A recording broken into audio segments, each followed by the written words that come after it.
Bonjour, je m'appelle Pierre Huys et je suis en formation au Centre des Arts du Cirque de Montpellier et je suis la formation artiste du cirque et du mouvement.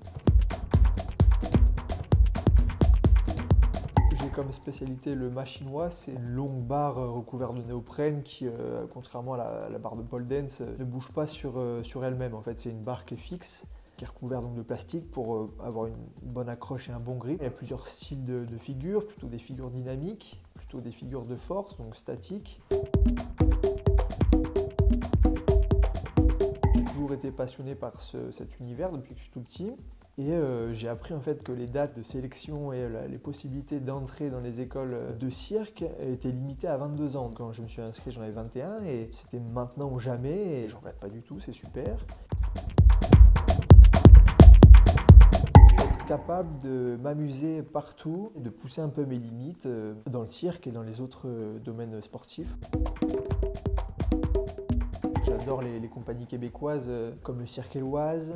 Là, un spectacle qui m'a vraiment beaucoup plu, c'était le spectacle Cuisine et Confession, les 7 doigts de la main. Le spectacle tourne autour de la cuisine, ça m'avait vraiment plu. Et après, en compagnie française, même bretonne, il y a Galapia qui joue vraiment sur la prise de risque.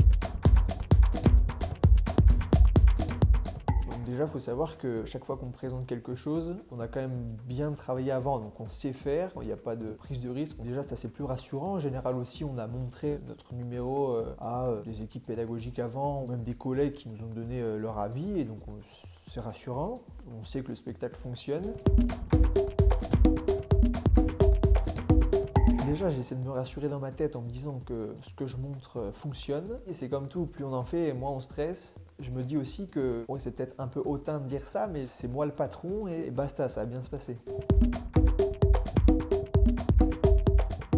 Il y a toujours un risque. Un machinois, ça mesure 6 mètres de haut, donc on peut tomber potentiellement de 6 mètres. Après, pas fou non plus, on ne prend pas de risques inutiles. Il y a toujours un espace scénique à respecter. Il faut trouver un équilibre de plateau. En fait, le plateau, c'est la zone sur laquelle on joue. Et ce qui est super aussi, c'est que ça va dépendre aussi des choix du metteur en scène, du choix de l'artiste. À vouloir un jardin, par exemple, quelque chose de très large et de très haut qui prend beaucoup de place, et à court, justement, pour faire l'opposition, rien du tout. Donc c'est vraiment un choix artistique. Comme en architecture, je pense, il y a toujours un équilibre à trouver pour avoir un plateau qui est visuellement joli et agréable à regarder. La salle emblématique du Moulin Rouge qui m'a vraiment surpris, c'est une salle qui est grandiose. On n'imagine pas qu'à cet endroit-là, il y a une salle aussi grande. Moi, je dirais le chapiteau parce que c'est un espace déjà où il y a là beaucoup d'auteurs. Si on a un grand bar, on ne peut pas s'installer dans une salle qui est basse de plafond. Donc, après, l'aspect circulaire du chapiteau est intéressant parce que même en phase d'entraînement, on peut voir tout le monde et tout le monde peut nous voir et c'est chaleureux. Un petit bémol, c'est que un chapiteau avec la toile, c'est pas très bien isolé. L'hiver, on est obligé de chauffer le chapiteau et l'été, il fait très chaud.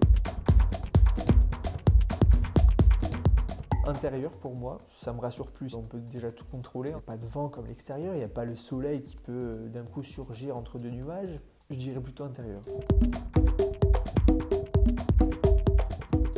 Chapiteaux, enfin 3 même, situés au domaine d'eau à Montpellier. Sur ce domaine d'eau, il y a aussi l'amphithéâtre d'eau que j'adore. C'est hyper agréable d'être à l'extérieur et de pouvoir voir des spectacles à l'extérieur. King, parce que ça me fait penser à un singe et sur le machinois, on est souvent considérés comme des singes.